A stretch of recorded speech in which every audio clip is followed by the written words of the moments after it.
Salut, c'est Benjamin. Aujourd'hui, on parle de livres, mais plus spécifiquement, plus globalement plutôt, d'histoires qui peuvent changer votre vie. Donc d'abord, on va mettre le titre. Voilà. Et ensuite, je vais vous parler d'abord du livre que j'ai mis 2 semaines à lire, donc c'est beaucoup plus que ce que j'aurais dû, parce que j'ai pas lu assez, parce que le livre est assez petit, il fait 250 pages. Et ce livre, c'est L'extraordinaire voyage du fakir qui était resté dans une armoire Ikea. Quoi? L'extraordinaire voyage du fakir qui était resté coincé dans une armoire Ikea de Romain Puertolas. Voilà, le titre est un peu long et original, c'est aussi pour ça, je pense, qu'il a pu me marquer, parce que rien que quand on voit ça, on se dit c'est quoi ce truc, et on a peut-être envie d'en savoir plus. Donc déjà, au niveau visuel, au niveau titre marquant, c'est une leçon, à mon avis. Et surtout, c'est une histoire hyper inspirante parce que c'est un voyage initiatique, donc c'est le récit d'un personnage à qui il va arriver plein de choses et ça va changer sa vie, sa vision du monde, etc. Et c'est typiquement le genre de livre où je me dis qu'il y a un principe derrière, c'est le principe de nous faire vivre déjà une aventure directement à travers l'histoire et à travers les personnages, mais c'est aussi le principe de laisser une morale derrière et de laisser finalement un principe qui peut changer notre vie, qui peut nous permettre d'avoir une sorte de bouleversement dans notre façon de voir le monde et qui peut grandement nous enrichir. Donc c'est de ça que je voulais parler aujourd'hui. Donc dans celui-là, c'est un fakir qui se retrouve resté coincé dans une armoire Ikea, donc comme le titre l'indique.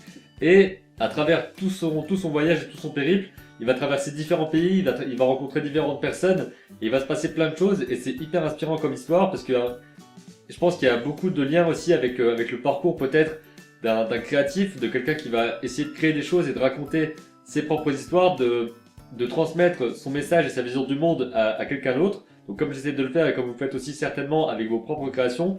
Donc il n'y a pas trop longtemps, je vous avais parlé aussi du Petit Prince de Saint-Exupéry qui est beaucoup plus connu, c'est un grand classique.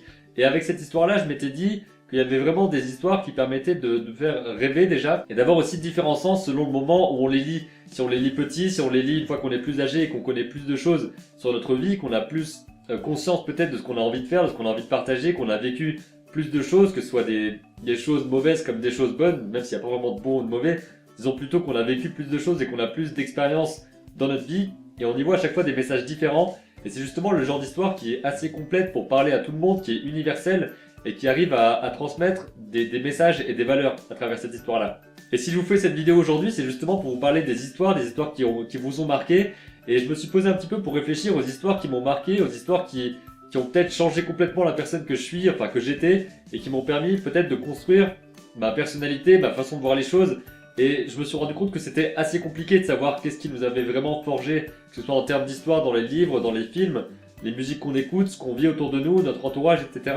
C'est tellement un tout que c'est difficile de savoir que telle ou telle chose nous a plus marqué qu'une autre. Surtout qu'il y a certaines histoires qui nous ont certainement marqué sans qu'on le sache, ou alors on a regardé on a regardé la télé le matin à samedi à 8h, et on a vu un dessin animé, il y avait un message particulier à l'intérieur, ça nous a marqué, mais on s'en rappelle pas forcément, et ça a peut-être changer une décision qu'on a prise plus tard. Donc c'est un peu compliqué de savoir qu'est-ce qui nous a réellement marqué et je me suis dit mais comment est-ce qu'on pourrait savoir tout ça? Comment est-ce qu'on pourrait avoir peut-être une sorte de compte rendu de ce qui nous a marqué? Et c'est pour ça que je vous invite à faire un petit peu comme j'ai fait et comme je vais continuer à faire parce que j'ai pas encore toutes les réponses, à vous poser, à réfléchir à quelles histoires vous ont le plus marqué, pourquoi elles vous ont marqué, et peut-être vous rendre compte un petit peu des choses qui vous ont inculqué certains principes ou certaines valeurs à travers les histoires que vous avez lues, écoutées ou regardées tout simplement. Alors quels sont les livres qui vous ont marqué, les films qui vous ont marqué, les choses où vous vous êtes dit il y a vraiment un récit qui me touche, un récit qui me permet de voir les choses différemment. Quels sont les livres qui vous ont donné ce type de leçons? Et avant de partir, je vais pas partir, moi je vais rester là, mais c'est juste avant de finir cette vidéo, je voulais vous parler de deux autres choses. D'abord du livre L'Alchimiste, que j'ai pas ici mais qui est chez moi dans ma bibliothèque, qui est un livre de Paulo Coelho qui a inspiré beaucoup de monde, et c'est tout un récit initiatique également sur la quête personnelle en fait, sur c'est pas notre destinée mais c'est en fait ce qu'on a vraiment envie de faire, ce qui nous motive et qui est un moteur pour notre vie, et ce rêve enfui qu'on a vraiment envie d'accomplir, et c'est un livre qui a vraiment inspiré beaucoup de monde, beaucoup de personnes qui ont aujourd'hui réussi à accomplir ce qu'elles voulaient accomplir. Donc c'est L'Alchimiste de Paulo Coelho, je vous conseille de le lire, il est assez court, et c'est le genre de livre comme Le Petit Prince que j'ai envie de relire régulièrement, et que je relirai je pense dans pas trop longtemps, parce que ma vision du monde a peut-être changé depuis un an et demi où je l'ai lu. Et ensuite je voulais vous parler encore d'un autre livre, que j'ai pas encore lu celui-là, mais que j'ai dans ma bibliothèque depuis quelques temps, il y a beaucoup de livres que j'ai comme ça, et que j'ai pas encore lu, c'est Le Héros aux 1001 visages de Joseph Campbell, donc c'est une grosse référence, qui essaye de découvrir un petit peu quels sont les liens entre les différentes histoires dans les différentes cultures, dans l'histoire humaine finalement. Et ça va permettre de regarder un petit peu comment sont construits les mythes, comment sont construits les voyages du héros, qui sont les sortes de structures fondatrices de plein de récits qui ont marqué l'humanité. Donc apparemment, il y a pas mal de failles à l'intérieur, donc des choses qui sont plus ou moins vraies ou qui sont plus ou moins universellement admises. Mais ça va être super intéressant de le lire parce que si ça a marqué autant, c'est forcément qu'il y a beaucoup de choses à en retenir. Par contre, je sais pas quand je me mettrai à le lire parce qu'il fait 600 pages à peu près, entre 550 et 600 pages. Donc ça va être une grosse lecture qui va me prendre beaucoup de temps, je pense, à faire. Il faut absolument que je le lise parce qu'il y a pas mal de livres aussi qui attendent dans ma bibliothèque et que j'ai toujours pas lu. Donc ce sera l'un des prochains livres que je vais lire. Mais en tout cas, la prochaine chose que je vais lire, et ça c'est sûr, je vais vous montrer.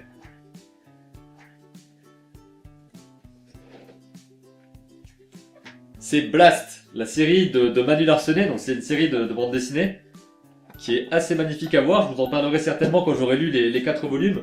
Je me suis fait plaisir en les achetant et je me dis que ça peut vraiment être une histoire qui va me marquer aussi au niveau narration, parce que c'est vraiment un maître en termes de narration, au niveau graphique, au niveau comment construire une histoire et comment en faire une bande dessinée. Donc ça, ce sera l'aspect un petit peu après, parce que ce qui m'intéresse vraiment, c'est de savoir comment il va raconter son histoire et de découvrir à quel point sa narration va être construite, structurée pour amener à ce qu'il veut nous faire ressentir. Et je pense que ça va je pense que ça va vraiment être une grande leçon de narration.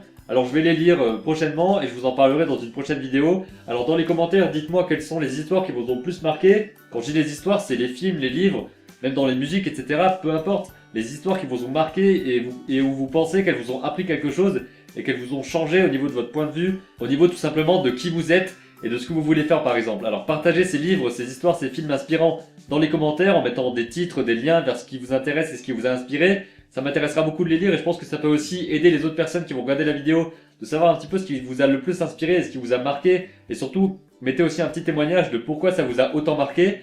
Donc voilà, j'espère que cette vidéo vous a plu. Dites tout ça dans les commentaires pour qu'on puisse s'inspirer mutuellement. Je vous dis à demain à 7 h pour la prochaine vidéo. Et comme d'habitude d'ici là, créez vos images et racontez vos histoires. Pourquoi est-ce que je parle d'illustration et pas seulement de dessin? Parce que la première fois je vous avais dit faites un dessin, donc c'était un petit peu le dessin comme vous voulez, dans quel format que vous vouliez, etc. Alors qu'ici c'est une illustration, c'est quelque chose d'un petit peu plus complet, qui est un petit peu plus complexe à mettre en place évidemment, parce que c'est pas seulement un dessin, une image, c'est pas seulement un personnage, ce sera aussi un personnage, vous pouvez mettre un décor, vous devez travailler votre composition pour que l'histoire soit bien racontée finalement, donc c'est un travail vraiment complet. Et pour ce faire, je ne vais pas vous donner une semaine, mais je vais vous dire que la prochaine vidéo sur le résultat sera dans 2 semaines.